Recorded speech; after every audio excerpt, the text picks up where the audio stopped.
Hello, I'm Pip, and welcome to the Midwife Pip podcast, the home of expert information and real chats on all things pregnancy, birth, and beyond.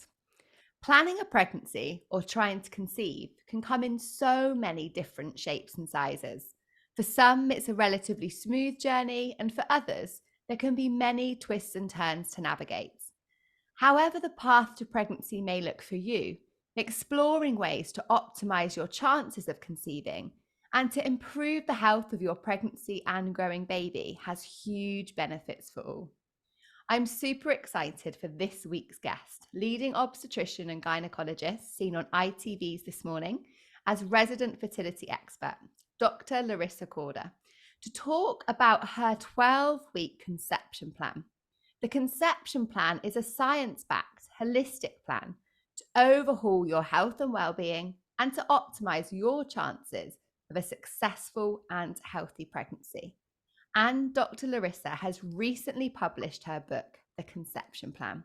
So if you're on a trying to conceive journey or planning a baby in your future, make sure you read this expert information.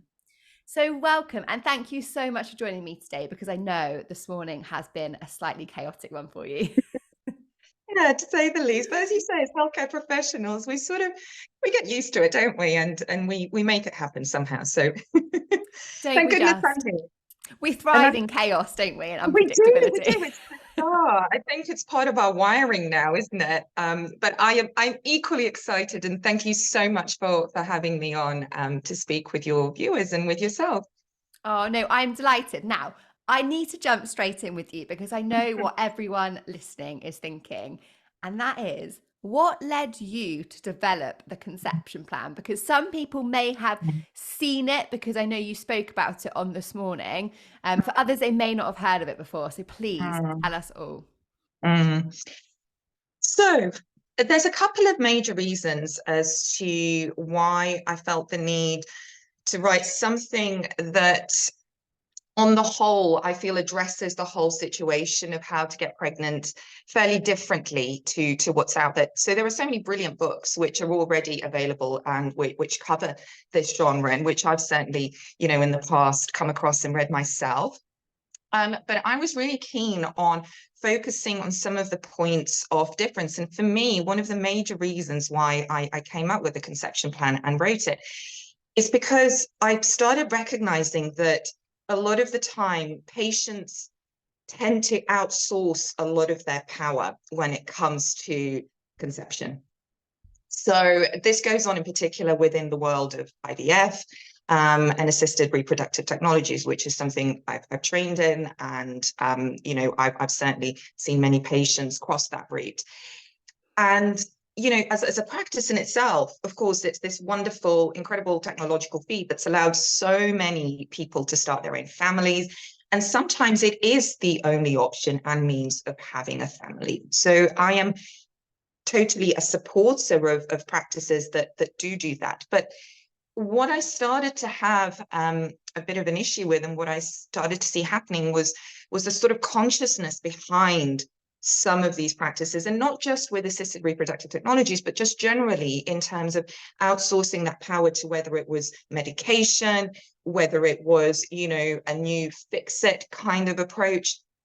And it didn't really make much sense to me, because every time I'd talk to patients and clients, it became really obvious to me that the answers were sort of within themselves and not necessarily some of these other things. And yes, they could help at a certain point in time, but there were an awful lot of unanswered questions for me, and this whole concept of unexplained infertility, which is probably the most frustrating diagnosis that anyone can get. So, around a third of people get told that apparently there isn't an explanation for why they can't get pregnant. And to me, that's just not only unacceptable, but also nonsensical. Because in my experience, certainly what I've seen with people who may have been diagnosed as that elsewhere, is that when you look hard enough, though the traditional medical techniques might not have identified some of these causes, almost inevitably, there is always a reason. It's just that we haven't necessarily searched for it. And that reason is often with the patient. So I think what's really important is to draw attention towards what I would really call empowerment. So bringing that focus back to the self, understanding that actually, it's the answers lie within us, and it is down to us to try and change some of the trajectories, the medical and health trajectories that we might find ourselves on, and that actually the basis of so much health and disease can be put down to lots of different aspects.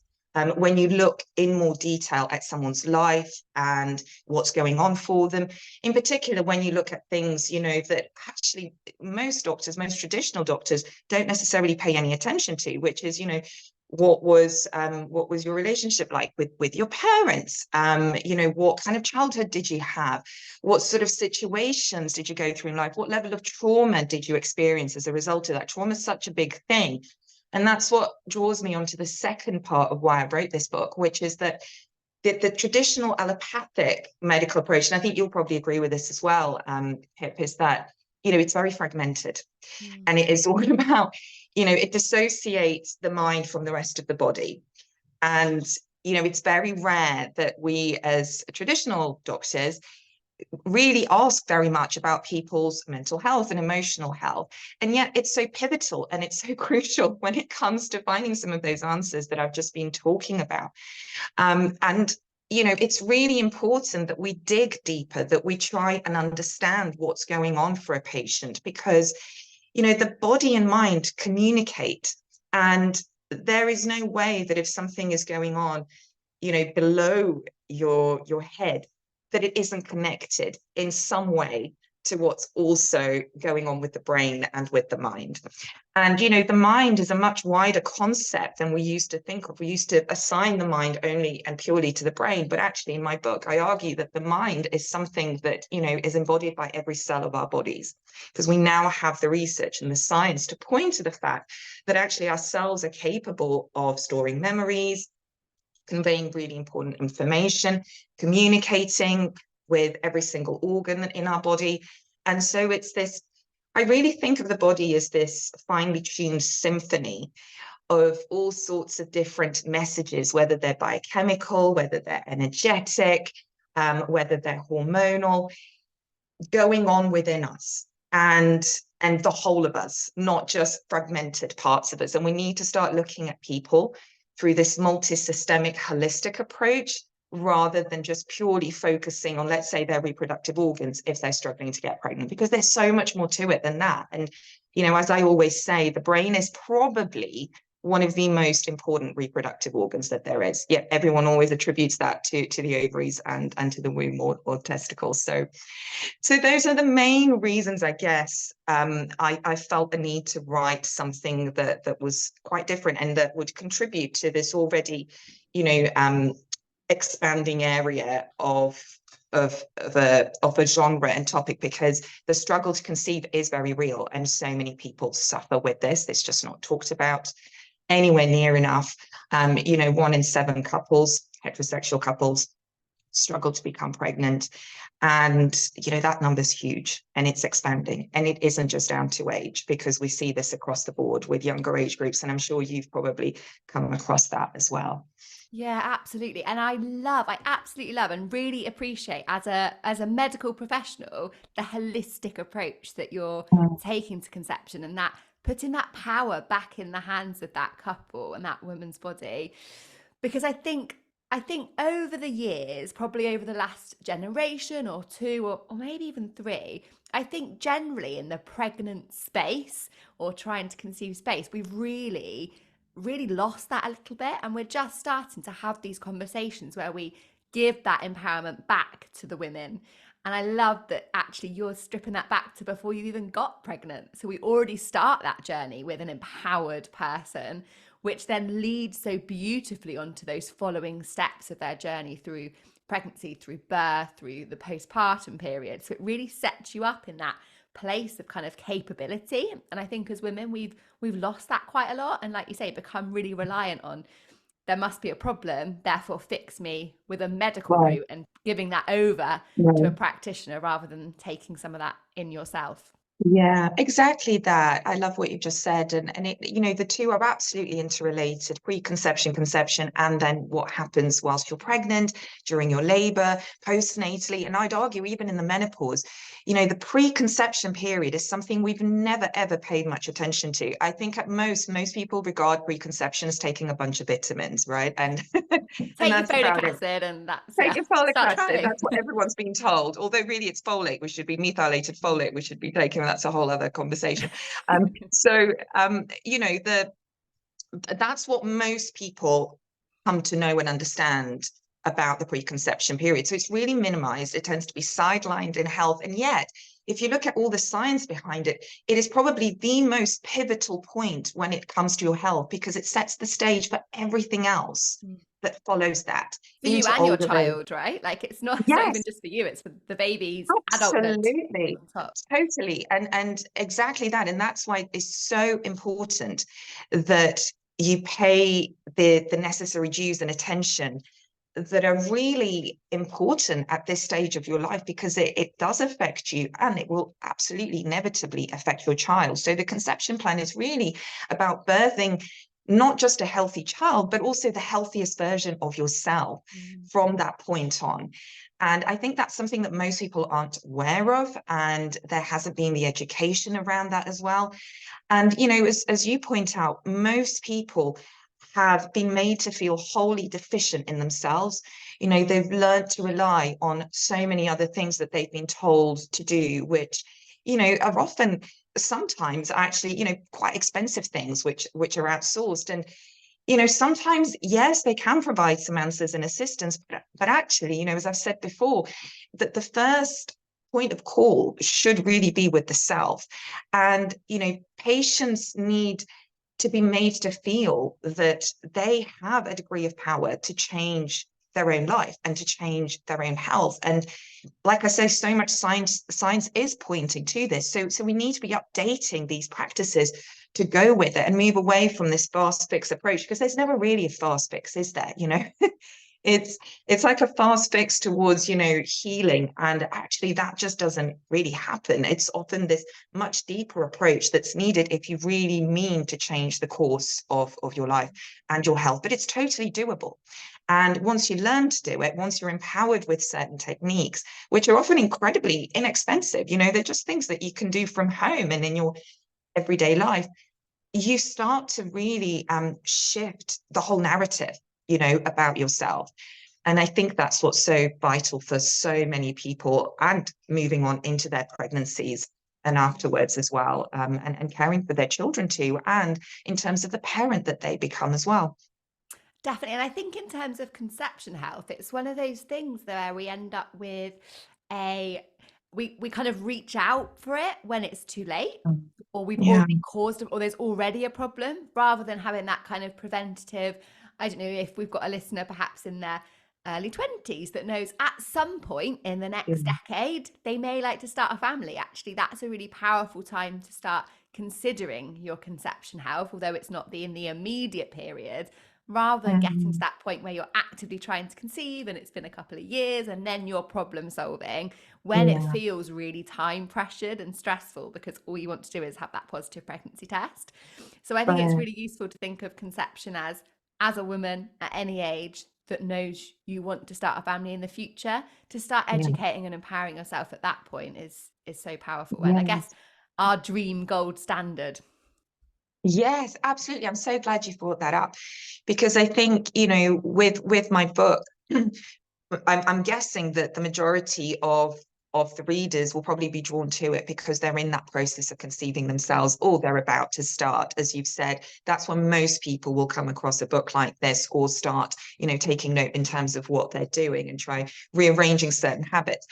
But actually, the other intention behind this book is absolutely to reach those younger generations of men and women to talk about health in a very different way through a different holistic integrated lens where they start adopting this approach from I'd argue even in their teenage years, if they're reading books like this, which I'd love for them to be, because it is all about taking control yourself and learning what to do.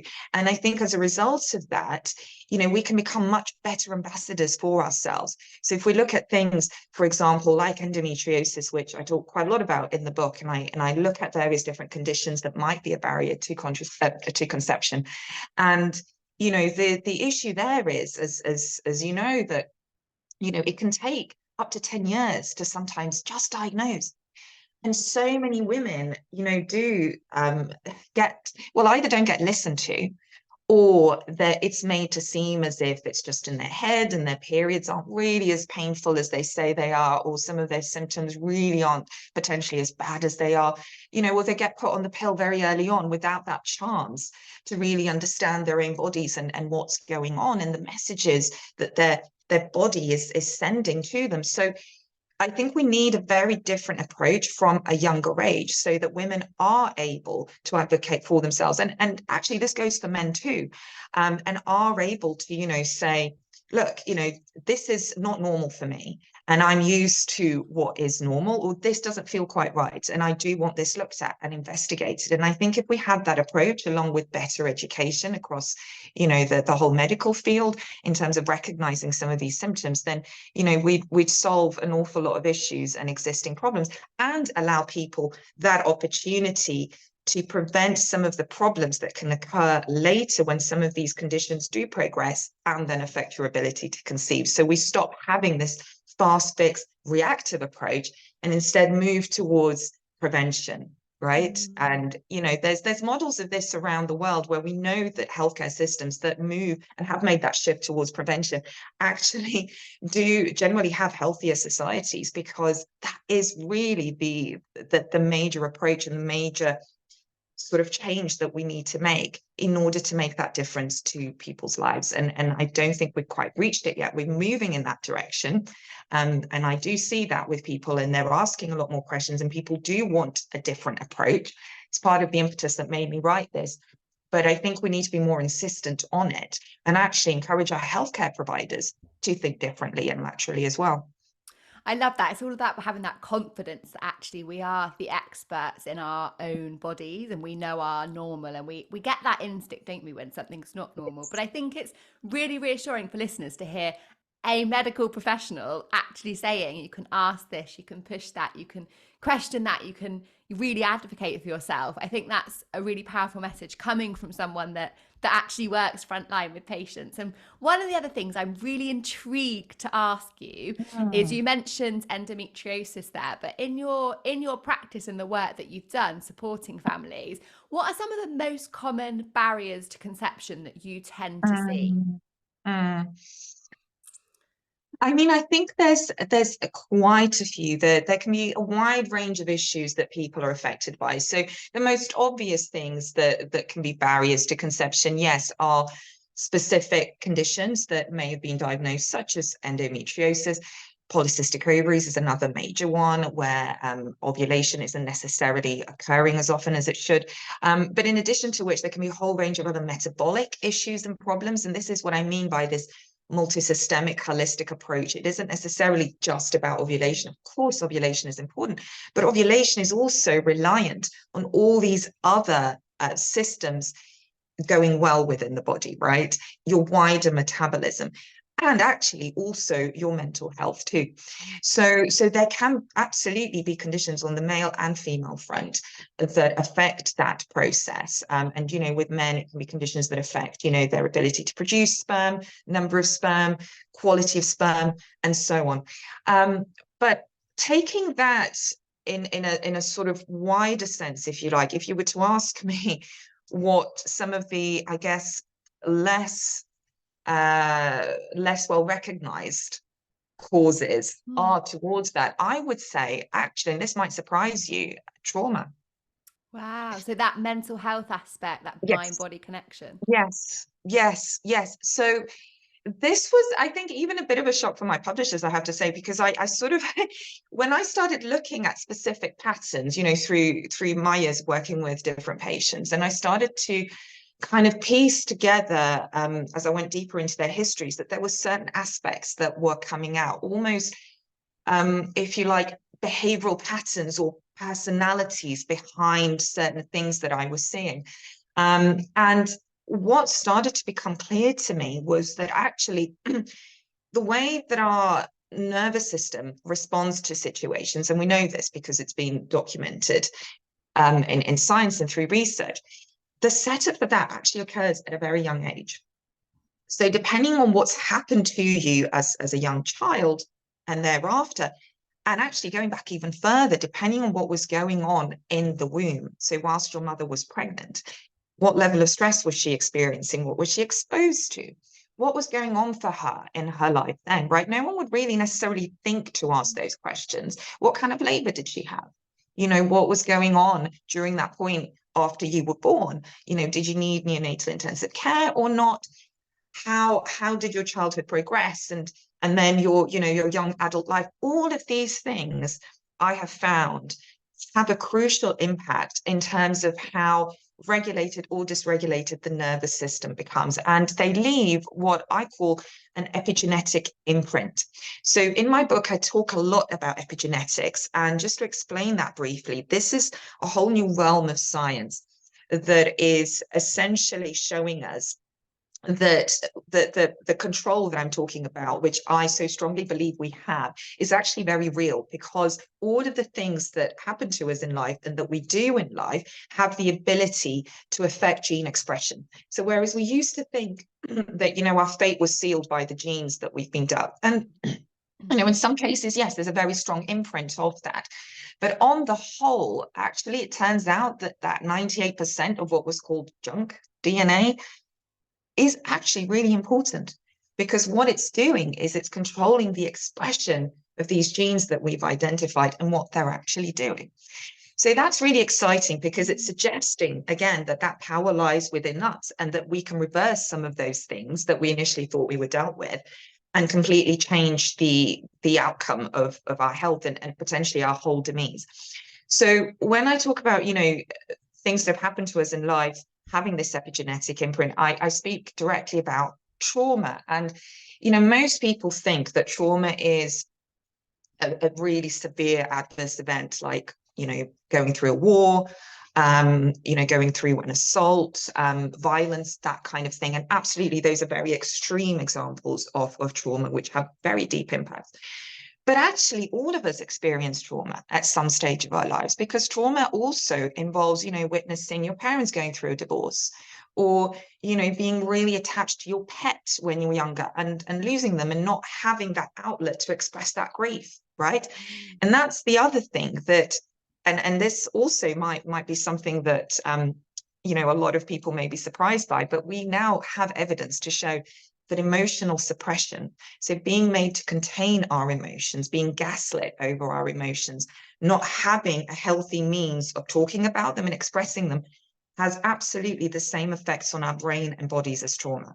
Wow. So emotional suppression is trauma. Now think about how many people are conditioned through their entire life to suppress, right? I mean, I know, and you probably relate to this as a medical professional, that is drilled into you, right? From the start of your training. In so many, you know, aspects, you know, you just have to, you're thought to just shrug it off and get on with it, because otherwise you're showing that you're not coping, or you're weak, or you're not capable, or not able. So yeah, 100%. I think that will impact everybody listening for sure at some point. Right. And I think as a result of that, because we as societies are made to think that we shouldn't express, you know, our emotions, and this very real need all of us has to be able to do something with that. As a result of that, actually, it starts to have a similar effect to trauma, which is essentially affecting your, you know, your hippocampus, which I talk about being this overseer of all of the different processes that are going on. So we talk about, you know, the HPA axis, which is the connection between the brain and the adrenal glands, and also the HPG axis, the axis between the brain and the ovaries and testicles. So both of these are connected with the hippocampus. And if you're unable to process your emotions, or you're made not to process them because, you know, of something you may have been told, or it's forbidden to do that, you know, where you're growing up, or your parents aren't quite used to that. They themselves never grew up being able to express, and so they pass that down to you.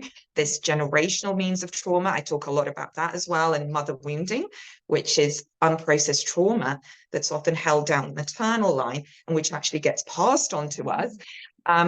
You know, that has very real, serious consequences. And some of those consequences as a result of affecting our nervous system, our immune system, our whole endocrine system, which is our hormone system, can absolutely sometimes manifest not just as conditions like endometriosis, fibroids, and so on, but also infertility. And I think that's probably the biggest thing that I sort of draw attention to in this book, this emotional basis behind disease, effectively, and behind infertility that really I don't think has been explored anywhere near enough, but actually which has a huge impact and, you know, is something that a lot of people probably won't even be aware of. And that's part of the power, isn't it? Actually, we're unpicking an avenue that people may not have even considered, let alone explored or actioned when it comes to their conception health. That may just be that key that fits in the lock that allows them to kind of progress. And listening to you talk, then it made even more sense why the conception plan is set up in the way that it is, and actually the power of, if this is having an impact on your fertility now, then my goodness, we all want to change that so that that cycle doesn't then continue into our Exactly. future generation. So it just makes it even more, you know, powerful, and resonates even more the importance of optimizing that preconception, that conception health. Now, we've Yeah. talked, I guess, a little bit about some of the pillars that you focus on in the Uh-huh. conception plan, but I found that such a beautiful and interesting way to kind of focus on fertility health in that kind of wholesome 360-degree approach. And I know you break it down into physical, emotional, which we've talked quite a little bit about, and spiritual. And I just wondered if you could summarize. I know we can't go into the full details because that's why it's an entire book's worth of knowledge and information, but if you could just summarize how each of these Mm. three pillars do have that impact on fertility health, because what's really important as well is that the Um, conception plan is science backed. And yeah. I think that's really key in this field, because it's one of those where you can get into a complete Google searching, dangerous, conflicting rabbit warren. So actually being able to explore those pillars in a science-backed way is, for me, so exciting for women reading. Yeah, thank you for that, Pip. I think that yes, you're right. These sort of three main themes, if you like, physical, mental, emotional, and spiritual, were really important for me to include as part of this holistic approach, because I think we're all used to focusing on the physical element, right? And a really great job has sort of been done with that. But what we're not used to is incorporating these other elements, especially that whole spiritual element, which is closely linked in with the emotional. Now, most people might consider some of that as woo-woo, you know, a little bit sort of too lateral, a bit too out there. They don't necessarily see the connection. But when we start looking again at some of the evidence behind, you know, what the human body is made up of and how it communicates. So we're used to biochemical hormonal processes, but what we're not so used to discussing are energetic processes, right? And what's going on at that level.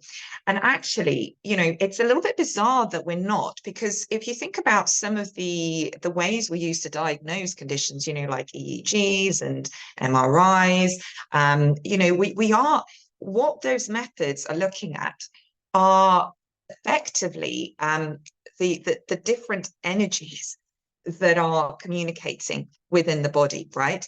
And they're translating those into a picture of some sort that can be interpreted. So what that tells us is that there is absolutely an electromagnetic field that exists, you know, with the body. So we're used to that being with the heart and with the brain, but actually it exists wider than that. And that this electromagnetic field has a very real impact on what is going on with other processes and means of communication and transmission within the body.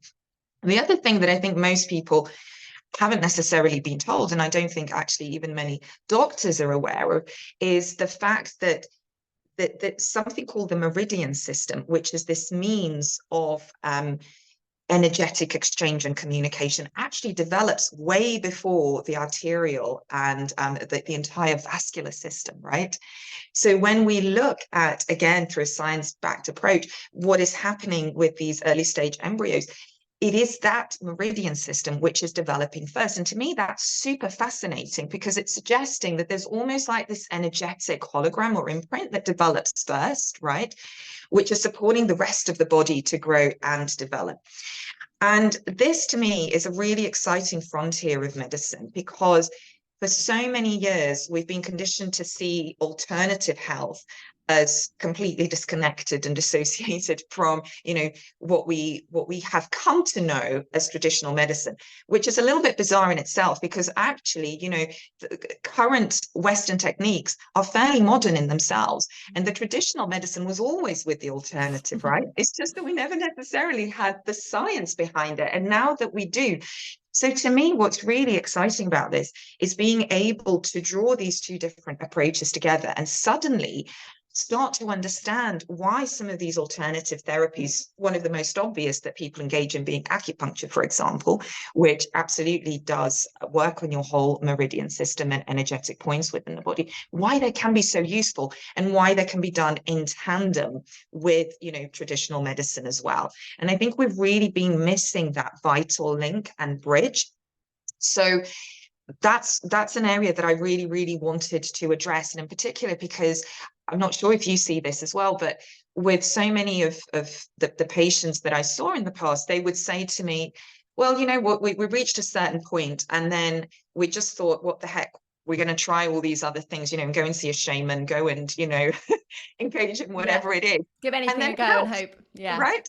It helped, and we got pregnant. Now, obviously, I'm not saying that was the thing that necessarily made the difference. It's usually a combination approach. But what I am saying is that I do wish that people would engage in some of those practices and take them seriously earlier on, because they absolutely support all of the other physical elements too. So I do talk a lot about that, and extensively in the book. But really, with regards to the pillars, so these three main themes of physical, mental, emotional, and spiritual are woven into the 5 pillars of fertility, which I have divided into nutrition, exercise, toxin-free living, stress management, and sex and relationships. And that's because, again, when I was kind of piecing together all these different things that I was using in the past to help people to become pregnant, I just found that actually so many of those individual elements seem to fit one of those categories, and that all of these pillars are super important when it comes to wanting to become pregnant, but also I'd argue and say your wider health generally, just being right? healthier, 100%. Yeah. Right. And that's where Right. it's so great that actually by following something like the conception plan, as opposed to trialing actual medication, is you haven't got any side effects to worry about. Like, it's all very positive. The side effects are great, healthy outcomes for you as a human being. And I guess it's that almost changing the way that we look after ourselves for life. It's a like that lifelong learning approach about our health that is great for conception, and as we said, for your health, your child's health, but actually is just a better way of being and respecting our bodies too. Yes, yeah, exactly. And that it's transgenerational, as you pointed out earlier, that these are habits and practices you'll cultivate and pass on to your children, but also they are habits that will make a vital difference, not just to your own health, but the health of your child, and actually even the health of their children, because we know that actually the things that we do in life can have an impact, 2 further generations down the line. So again, Which is that's been exciting, proven, isn't it? It's which is exciting that we really have that exciting, which is really power. exciting. And, of course, we can't change what's happened to our parents and grandparents, right? And the experiences that they had, but we can start with ourselves. We can start by being curious about what's coming up for us and wanting to engage in that sort of deeper level of healing, in order to change the outcome for all of the other generations that are going to come afterwards, who aren't necessarily then going to have to undo some of the stuff that we didn't really see ourselves. Oh, I love that power of really opening our eyes up to what we can do. It's just, yeah, I find it so exciting. Now, can we just touch Mhm. on men? Because Yes, in a heterosexual right. relationship, it takes two, right? Yes. So where do men fit into this? Is their role Mm, equal to women in terms of matching mm, those kind of pillars and themes? mm. Yes, 100%. So, the book is designed to be followed by men, and there's actually a whole chapter for men there as well, which looks at particular conditions that might affect them, and then the whole approach to male fertility. And, I'm so glad you've asked that question because I think so often men do tend to get sidelined. They completely Yeah. do. They're mainly seen as sperm donors in the whole process. And I think as a result, that has a really big impact on their mental health as well, and the consciousness that they engage with when it comes to this. But of course, they're a crucial part of the process, in a heterosexual relationship. And I think that it's really, really important that men do take this as seriously as women. And quite often, what I will bizarrely sometimes find is that, women will say to me, well, can I just come to the appointment, the initial Mm. appointment? And my husband or my partner is just a bit too busy, or I'm not quite sure that they're gonna like be fully on board, and I will just stand there and go, absolutely not. The two of you must come together and must show that same level of commitment. And I actually think that's a really positive thing, because when men learn that they are just as important, and that actually, what we talk about being the case for women here in terms of their health absolutely applies to men as well, that they've got, some deep inner work and healing to do too, and to address, then I think it just engages them on a whole other level, right?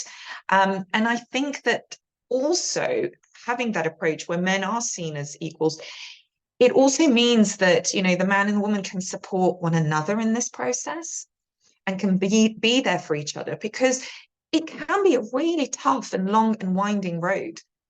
And, it cannot just be that the responsibilities fall on one person. That really has to be shared. And I think that, men suffer so much themselves, because what I also see a lot is that we spoke about emotional suppression and repression. And actually, that's something that affects a lot of men, A because lot they, of men, yeah. right, they really been conditioned to think that you can't open up about your emotions. I've had so many men say to me that they find it very difficult to open up to their partner because they don't want to burden them. They know that they're going through a difficult time themselves, and the last thing they want is to add to their burden. And they see themselves as protectors. They see themselves, as needing to be totally invincible. And that has consequences. Mm. Because first of all, can you imagine the mental burden of carrying that, right? And being there for your partner as well as for yourself, but actually feeling that you aren't necessarily, you don't have the permission necessarily to talk about what's affecting you.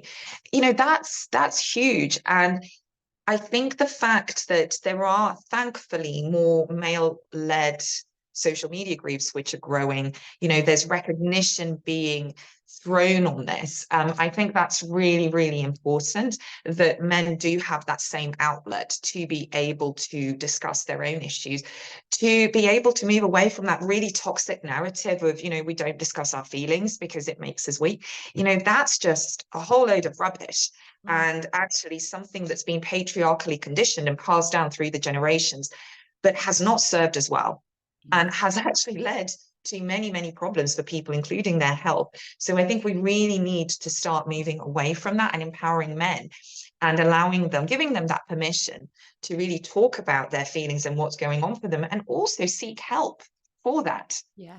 because that's really, really important. Absolutely. And it comes down to that transgenerational trend again, doesn't it? We've got a little boy, Mm, we've got a 2-year-old little boy, and I don't want him to grow up in a society where he has to suppress his emotions and where he's yeah. impacted by mental health because he can't feel like he can't talk about it. So I think again we're on this kind of cliff edge almost of change, which is so exciting, but it Yeah. does require us to break out of that mold a little bit and have that courage to actually speak out with honesty about our thoughts and feelings and seek that help, which is exciting, but I know for some people also does feel uncomfortable at the moment, and we just have to hope that Yeah. we'll change that for the next Yeah. generation, I hope. Yeah, I think we're almost there as well. I think the tide is definitely shifting. And, we're recognizing some of these things that we've spoken about as an issue. And, this whole concept of people pleasing, Yes. which is another big topic that I discuss, and how we've all been effectively led to believe that that's what we should be doing, especially for us as women, right? Mm. To please everyone else aside ourselves and to put ourselves last. But actually, again, recognizing that that has similar effects and impacts as trauma Mm. is huge, and I do think will change, hopefully, the what happens with future generations and the level of health that they get to experience. I think when we can create these healthier containers where we stand up for ourselves and we do actually have these outlets to express, I think that can only lead to positive change, for ourselves and beyond. Absolutely. And I'm totally here for it. I think it's exciting. Mhm. Me Everyone that too. comes on the podcast, Larissa, I ask Mm, for 3 top tips. And I don't know how you're going to condense it into 3 yeah. because I know that your book is full of top tips. But if, but if you could try to give us 3 to finish us off. So can I be really honest with you that actually this is Always. a pet hate question of mine? I Because bet. I always get asked this, right? And I think, so much of what we see out there on TikTok and so on is about, top tips condensed down. And I Mm, totally understand why people want that. But the reason I say it's a pet hate question of mine is because it's so hard to condense all of this mm, into top tips. And also, so much of my work is about moving away from that whole narrative of fast fix approaches. I really don't want people to think that. I'm very honest when I say to people, this is a process and this is a commitment, right? That may take a while. It's likely to take a while. We're talking about at least 3 months worth of committing to the practices that I set out. And I do give a lot of practical practices and behaviors and affirmations and meditation, so many things that you can combine in your life to help. But it is about being really serious in that approach and not seeking to have that fast speed. Because I think mm, that's part of the problem in a way, that IVF is almost addressing some of that fast fixedness, if you like. mm. And people have been taught to think that that might be a cure for them. But you know what? IVF and assisted reproductive technologies don't make you more fertile. They might give you a baby, but they don't make you more fertile. And it's And a massive journey. I think it's sometimes a I massive know journey. often women I speak to that have been through IVF or similar, they don't quite realize until they embark on it how invasive and intensive and the degree of Yes. side effects. It's not a Yeah, decision that we should just jump to or take lightly. It's a absolutely. massive It decision. absolutely, and it needs far more counseling than currently happens. And I think that most people, quite honestly, aren't necessarily equipped to handle some of the things that can go on and occur. And some of these things actually happen later down the line after you've had your child. So I think again, it's about going back to when we started the interview, changing that consciousness and approach. IVF in itself is a wonderful set of is a wonderful technique that we can use to help so many. But what we've got to do is make sure that we're using it for the right reasons, and that actually all of the work that needs to be done does take place before that and is done in tandem with IVF. So I do absolutely say the conception plan isn't just for those who want to conceive naturally. Absolutely not. Even if you are having, IVF, IUI, whatever it might be, that book is definitely for you, because you should be using it whilst also having the treatment that you are. It should all be done in tandem. So I guess, because I'm going to try really hard to answer your question. But I mean, it sounds like one of those tips is to be in it for the long haul, to stop looking for Yes. those. We've been Yeah. conditioned to look for quick fixes, haven't we? Yeah. The Yeah. 6 week fat loss, all this rubbish that we see everywhere. Yeah. It's all fast, fast, fast, isn't it? Yes, it is. And I'm going to go completely out of vogue here, but I stand by it that yes, absolutely. Be in it for the long haul, be in it for the right reasons, Mm, be in it prepared to commit and to go through a process. And I think, one of the best things that we can really do is to get really curious ourselves mm, about what might be going on. Because I think, especially for women, they have such a pronounced degree of intuition. I mean, you I'm sure see that when it comes to labor and All pregnancy, the right? time. Yeah, absolutely. It's so pronounced, and yet again we're sort of trained and cultured to ignore it. And I would say one other top tip would be absolutely to listen to those hunches, to listen to your intuition, to get really curious about the subconscious, right? And what might be going on there, and to engage in a level of healing with that. So whether that is through a counselor, whether that is through an energetic healer, whether that is through exploring lots of other modalities, but getting really curious about what's being held within your nervous system. Right. And so much of the time when I ask this question to people directly about, stress and how much stress they're handling and how much stress they maybe have gone through, it will shock you how many people say they're fine, right? Or that actually it's all great. Every single time when I start to sort of deconstruct what's been happening to them, I am left in utter awe, right? At how they have been conditioned to think that's all fine.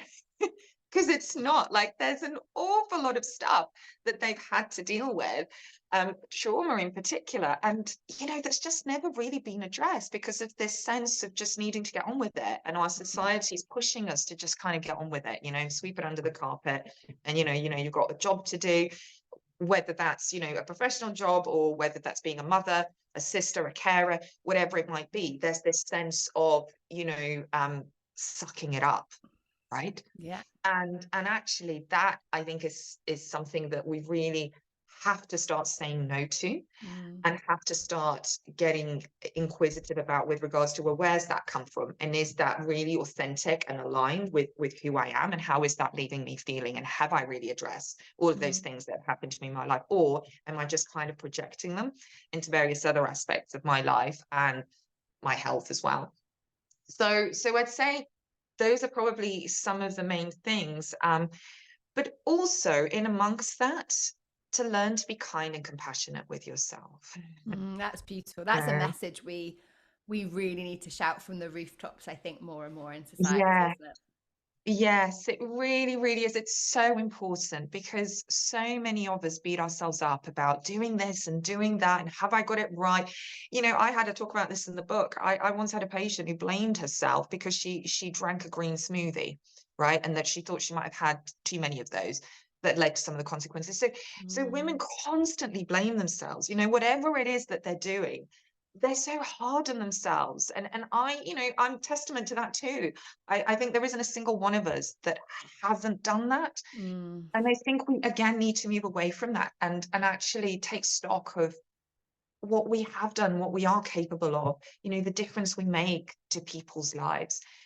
And really move into that place of self-love, which is, it sounds really cornyish, but actually it's so important, because it's only through learning to honor ourselves, our own needs, our own need to express, our own need to be, our own need to be true to who we are, that we get to engage with ourselves and our health on a whole other level. And that is really what creates that change in our behavior and in the way that we are. And it makes a huge difference to our lives and the relationships that we seek, and most of all the relationship we have with ourselves.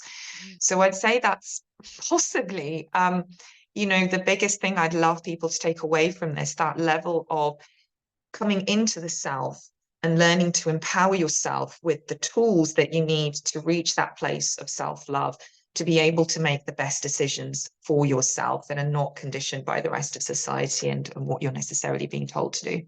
Oh, that is such a beautiful note to end on, because I am a big fan of self empowerment. Larissa, thank you so much for taking the time today to come and chat to us. And remember, if you are in this stage of your life or planning a baby at some point in your future, then check out The Conception Plan by Dr. Larisa.